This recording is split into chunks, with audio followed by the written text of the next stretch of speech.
हम लोग 550 पार करने वाले हैं इस बार और 100% जीत हमारी होने वाली है। भगवा भगवा सब कह रहे हैं। हाँ, यहाँ भगवा हमारे 7 रंग है।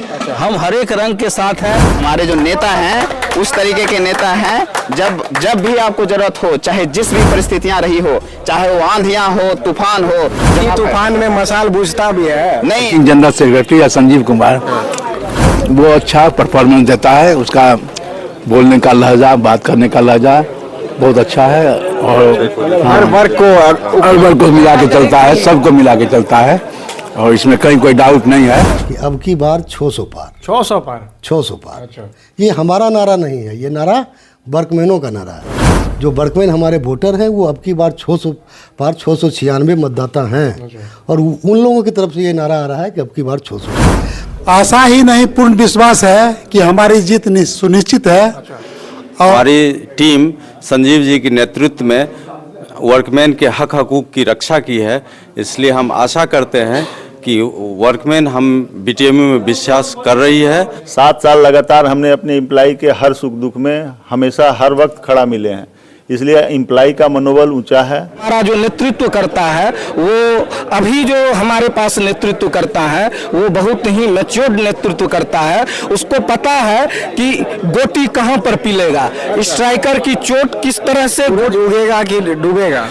और सूरज तो मध्यम हो चला है। अच्छा। क्योंकि हमारा जो निशान है वो रंगीन कलर में दिख रहा है। बर्ज ऑफ रिटायरमेंट हैं और वर्कर्स के हित के लिए बहुत अच्छा काम करता है। नई पीढ़ी को क्या कहना चाहेंगे? नया पीढ़ी मेहनत करेगा तो आगे बढ़ेगा। सूरज डूबेगा कि उगेगा? सूरज अब सूर्यास्त की ओर है और करीब करीब सूर्यास्त हो चुका है। 26 जनवरी को हम लोग को लालटेन जला के इंजोरा करना पड़ेगा। जो भोगेंद्र जी हैं, कल्याण केंद्र से बहुत सचिव रहे हैं यहाँ पर और पिछले बार जो है इन्होंने बहुत जो है भारी मतों से जीत हासिल की थी। क्या लगता है कि वो जो जीत आपने हासिल की यहाँ पर देखने को मिलेगा? क्योंकि देखिए यहाँ टक्कर की लड़ाई है। टक्कर उकर कुछ नहीं है। अच्छा। हम लोग स्वीप कर रहे हैं। अच्छा। और निश्चित रूप से आप जो पिछला इलेक्शन देखे थे कल्याण केंद्र में जिन्होंने हम लोग स्वीप किया था। अच्छा। 700 में हम लोगों ने 516 लिया था, उससे भी ज्यादा रिकॉर्ड तोड़ इस बार आएगा। अच्छा। हम लोग 550 पार करने वाले हैं इस बार और 100% जीत हमारी होने वाली है। तो टक्कर उकर नहीं है। एक चुनाव एक संवैधानिक प्रक्रिया है जिसमें चुनाव है और चुनाव हो रहा है, लेकिन वो लोग कहीं नहीं है। वो लोग बड़े बड़े नेता को लाग रहे हैं, कुछ बयानबाजी बड़ा कर रहे हैं, ये है वो है। इस पर क्या कहना चाहेंगे? यहाँ अंदर की बात है, यहाँ पर बड़े नेता की कोई चर्चा नहीं होती है। यहाँ सुख दुख हमारे आपके साथ जो डे टू डे की जो प्रक्रिया है, भगवा सब कह रहे हैं। हाँ, यहाँ भगवा हमारे 7 रंग है। अच्छा। हम हर एक रंग के साथ हैं। हमारे पास इंडिया के कोने कोने से, हर राज्य से लोग आए हुए हैं, उनके साथ है। हमारे पास हर रंग है, उनके पास एक रंग है और उनकी जो भगवा है वो भगवा एक अलग है। हम जिस भगवा को मानते हैं वो भगवा आपसी प्रेम, भाईचारा, एकता और अखंडता की प्रतीक है। उनकी जो भगवा है वो सांप्रदायिकता की प्रतीक है। तो सांप्रदायिकता के साथ कोई नहीं जाने वाला है। उगेगा कि डूबेगा? सूरज डूबता ही है, वो तो तय है सूरज का डूबना, लेकिन मसाल जलता है, जलता रहेगा और झांसे में नहीं आना है। हवा चलता है तो मसाल है। हवा कितना भी चल जाए लेकिन आपके घर की मसाल नहीं बुझता है। जो दिया है आपका बुझता है क्या? तो कितना भी हवा चल जाए, तूफान भी आ जाए, लेकिन घर की मसाल कभी नहीं बुझता है। मेरा नाम संतोष कुमार हुआ। हमारे नेता के बारे में मैं चंद पंक्तियां कहना चाहता हूँ। हमारे नेता भी लिखते हैं क्या कि मैं चाह नहीं मैं सुर वाला के गहनों में गुथा जाऊं, चाह नहीं प्रेमी माला के विघ्न प्यार को ललचाऊं, और चाह नहीं सम्राटों के सब पर हे हरि डाला जाऊं, और चाह नहीं देवों के सर पर चढ़ूं भाग्य पर इठलाऊं, और मुझे तोड़ लेना बनवाली उस पद पर देना तू फेंक, मातृभूमि पर शीश चढ़ाने जिस पर जावे वीर अनेक। हमारे जो नेता हैं उस तरीके के नेता हैं, जब भी आपको जरूरत हो, चाहे जिस भी परिस्थितियां रही हो, चाहे वो आंधियां हो, तूफान हो, जब हमने नेता को पुकारा है वो हमारे पास रहे हैं और उसी के चलते जो उनके प्रति लोगों का लगाव है। तूफान में मसाल बुझता भी है। नहीं, आंधी तूफान में ये मसाल ऐसा है। अच्छा। प्रेम का मसाल जिसको बोलते हैं, प्रेम का मसाल एक ऐसा है, प्रेम का दिया एक ऐसा है। अब आपने कई फिल्में देखी होगी, बॉलीवुड की ऐसी फिल्में देखी होगी जिसमें मतलब आंधियां चलते रहती है, लेकिन मसाल जो प्रेम का मसाल है वो जल्दी बुझता नहीं। सूरज डूबेगा कि उगेगा? सूरज अब सूर्यास्त की ओर है और करीब करीब सूर्यास्त हो चुका है।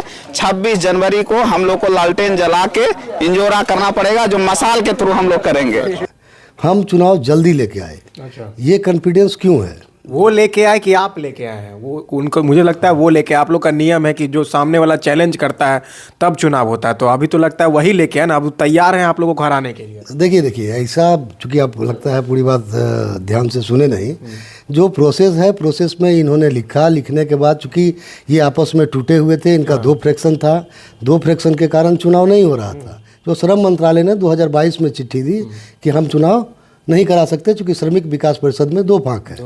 बाद में जब 4 फरवरी को डिप्टी सीएलसी ने हमें बुलाया, जब दोनों ये एक हो गए, तो 4 फरवरी को चिट्ठी आती है, 6 फरवरी को मीटिंग के लिए बुलाया जाता है। 6 फरवरी के मीटिंग में हमने तुरंत अपनी सहमति दी और जल्द से जल्द चुनाव कराने का आग्रह किया। और पहली मीटिंग होने, 6 फरवरी को पहली मीटिंग और 26 फरवरी को चुनाव। तो निश्चित तौर पे जब भी चुनाव की ज़रूरत हुई, हमने जल्दी चुनाव कराना चाहा। फिर भी जब हम लोग क्षेत्र में जा रहे हैं, लोगों के बीच में जा रहे हैं, तो हमारे जो वोटर हैं जिनके पास हम जा रहे हैं, वर्कमैन के पास, उन्होंने एक नारा दिया है कि अब की बार 600 पार। 600 पार? 600 पार। ये हमारा नारा नहीं है, ये नारा वर्कमैनों का नारा है। जो वर्कमैन हमारे वोटर हैं वो अब की बार 600 पार, 696 मतदाता हैं। और उन लोगों की तरफ से ये नारा आ रहा है कि अब की बार 600 पार। तो क्या होगा वो चुनाव का रिजल्ट बताएगा। मैं जो बताना चाह रहा था कि ट्रेड यूनियन का जो रोल, स्थापना श्रम मंत्रालय के द्वारा की जाती है, क्या क्या रोल और क्या क्या जिम्मेदारी इसकी है। ट्रेड यूनियन की जिम्मेदारी वेज निगोसिएशन, जो हमारा वेतन समझौता करना, ये ट्रेड यूनियन की जिम्मेदारी है। फैसिलिटी पार्ट का समझौता करना, ये ट्रेड यूनियन की जिम्मेदारी है।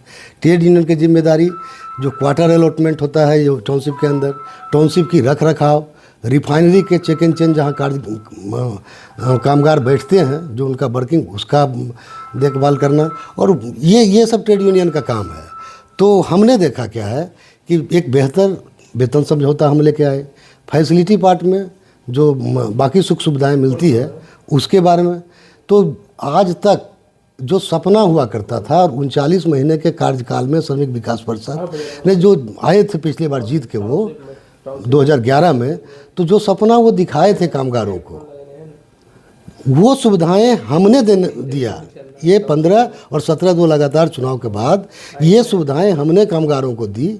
जैसे उनको मोबाइल फैसिलिटी प्रोवाइड कराना, इंटरनेट का रिम्बर्समेंट देना, कंप्यूटर का रिम्बर्समेंट देना, ये सब जो उनका मांग था वो हम लेके आए। और आप देखते हैं, आप तो टाउनशिप में रहे हैं, आप जब देखेंगे तो इन 9 वर्षों में टाउनशिप का कायाकल्प हो गया है। इसका लुक, क्वार्टर के अंदर की सुविधाएं, तो बिल्कुल कायाकल्प। मतलब इसका श्रेय आप लोग अपने आप को देना चाहते हैं? निश्चित तौर पे हम रिकॉग्नाइज यूनियन है, हमने इसके लिए संघर्ष किया, कामगार दिन रात ये देखते आए हैं, इसके गवाह हैं। इसलिए हमारा कॉन्फिडेंस बहुत हाई है कि हमको कहीं वोट मांगने की जरूरत नहीं है। फील्ड में हम जहाँ जा रहे हैं तो आशीर्वाद मांग रहे हैं कि जो काम करेगा वो आगे आएगा। और हमारी यूनियन जो है, बीटीएमयू यूनियन, सदा हमेशा काम करते आई है, सुख दुख में एम्प्लॉय को साथ दिया है। इसलिए आशा ही नहीं, पूर्ण विश्वास है कि हमारी जीत सुनिश्चित है। और इसी टेम्पोर के साथ हम लोग काम करते रहेंगे। और विपक्षी को भी धन्यवाद देते हैं कि इसी तरह से आप जगे रहिए, तो ताकि हम लोग में ताजगी बने रहे और हम काम करते रहें। Ranjan Kumar Singh, vice president BTMU. क्या कहना चाहेंगे, कितना इस बार वोट बैंक होगा आप लोग? हम लोग बहुत अच्छे मार्जिन से जीत रहे हैं। चुनाव है, इसलिए ये कहना कि कितना वोट से जीतेंगे वो सही नहीं है, लेकिन हम लोग बहुत अच्छे मार्जिन से जीत रहे हैं। हम लोग जिस तरह से, हमारी टीम संजीव जी के नेतृत्व में वर्कमैन के हक हकूक़ की रक्षा की है, इसलिए हम आशा करते हैं कि वर्कमैन हम बीटीएमयू में विश्वास कर रही है, करेगी, और हमारे बहुत अच्छे मार्जिन से हमको थम्पिंग मेजोरिटी से हमको जिताएगी। मेरा नाम मनोज सिंह हुआ, मैं वाइस प्रेसिडेंट हूँ बीटीएमयू में। तो क्या लगता है इस बार कितना मुश्किल है चुनाव, और किस तरह से जो है सफलता आपको मिलेगी? चुनाव में हमेशा मुश्किल का सामना करना पड़ता है। लेकिन चुनाव ऐसा है कि हम लोगों ने जितना अपने एम्प्लॉय के लिए कार्य किया है, 7 साल लगातार हमने अपने एम्प्लॉय के हर सुख दुख में हमेशा हर वक्त खड़ा मिले हैं। इसलिए एम्प्लॉय का मनोबल ऊंचा है, और आशा ही नहीं, पूर्ण विश्वास है कि वो लोग हमें वोट करेंगे और हम बहुत अच्छे मार्जिन से जीत रहे हैं। इसमें कहीं से कोई शक। तैयारी कैसे चल रही है? तैयारी हम लोगों की बहुत अच्छी है। हम लोग हर आदमी से जा जाके उनके जो ग्रीवांसेस हैं उनके विषय में भी जानकारी ले रहे हैं। हो सकता है कि हम लोगों से कोई छोटी मोटी चीज़ छूट गई हो, मैं उनसे ये पूछ के फिर उसको अगले अपने विजन में शामिल करेंगे। हमारी जो बीटीएमयू की टीम है, इसका जो है मजबूत हौसले और ठोस इरादे। क्या इरादा है? ठोस इरादा है कि हमारे एम्प्लॉई को कहीं भी किसी भी तरह का कहीं भी परेशानी हो तो हम सबसे पहले उसके साथ खड़े हैं। जहां भी जो भी दिक्कत होगी हम उसके आगे हैं। और तो हम यही कहेंगे कि मजबूत हौसले, ठोस इरादे और मशाल चिन्ह, चुनाव चिन्ह है जिसके आगे, उसी को वोट दीजिए। और हमारी जो टीम है और हमारा जो नेतृत्व करता है, वो अभी जो हमारे पास नेतृत्व करता है वो बहुत ही मैच्योर्ड नेतृत्व करता है। उसको पता है कि गोटी कहां पर पिलेगा, स्ट्राइकर की चोट किस तरह से उगेगा कि डूबेगा। और सूरज तो मध्यम हो चला है। क्योंकि हमारा जो निशान है वो रंगीन कलर में दिख रहा है। और सूरज का जो अभी जो निशान आया है वो एकदम मध्यम लगता है, वो सूर्यास्त की ओर है, ढलान की ओर है। और आपको हौसला से भी पता चल रहा होगा, कर्मचारी की हौसले से, कि बरौनी रिफाइनरी के सारे कर्मचारी हमारे अपने हैं, सारे अपने हैं। हाँ। तो इसी आगाज के साथ, इसी उत्साह के साथ, जो कि लग रहा है कि चुनाव के पहले ही हम चुनाव जीत गए हैं। क्या सही बोल रहे हैं कि चुनाव पहले चुनाव जीत गए हैं? भाई साहब हमारे एकदम सही बोल रहे हैं। सही बोल रहे हैं ना? हाँ, अच्छा। हम लोग को पूर्णतः विश्वास है और अंतर आत्मा भी कह रही है कि हम लोग जीत गए हैं। लेकिन 26 तारीख का हम लोग को वेट है। सीनियर लोग हैं, क्या कहना चाहेंगे? बीटीएमयू संगठन पे भरोसा आपको कितने साल से है लगभग? ठीक है, बीटीएमयू का परफॉर्मेंस अच्छा रहा है फ्रॉम द बिगिनिंग। हम लोग तो on the verge of retirement हैं और वर्कर्स के हित के लिए बहुत अच्छा काम करता है। नई पीढ़ी को क्या कहना चाहेंगे? नया पीढ़ी मेहनत करेगा तो आगे बढ़ेगा और अनुशासन प्रिय रहे। अनुशासन से थोड़ा सा मिलता है ना, मनोबल बढ़ता है। अनुशासन होना सबसे जरूरी है। एक दूसरे का सम्मान करना जरूरी है। और इससे होता है क्या कि आपसी तालमेल भी बना रहता है। और हम लोग समझते हैं कि जीत 100% श्योर है, जीत होगी। 100% श्योर। देखिए, आप लोग पुराने लोग के वोट बैंक जो है लगभग खत्म हो गए हैं। बस गिने चुने 100 लोग होंगे। नई पीढ़ी के लोग हैं। नई पीढ़ी में बहुत सारा जोश रहता है, ऊर्जा रहता है, बदलाव देखने को मिलता है। क्या कहना चाहेंगे? नई पीढ़ी जो नया पीढ़ी जो है वो बीटीएमयू की तरफ झुका, उसका ज्यादा है, झुकाव ज्यादा। इसलिए कि यहाँ इसका जो वर्किंग जनरल सेक्रेटरी है संजीव कुमार, वो अच्छा परफॉर्मेंस देता है। उसका बोलने का लहजा, बात करने का लहजा बहुत अच्छा है। और हर वर्ग को मिला के चलता है, सबको मिला के चलता है। और इसमें कहीं कोई डाउट नहीं है। जो देखिए, स्वभाव बढ़िया रहेगा तो ऑटोमेटिक उसका रिफ्लेक्शन लोग का बढ़ता है। देखिए, आप सीनियर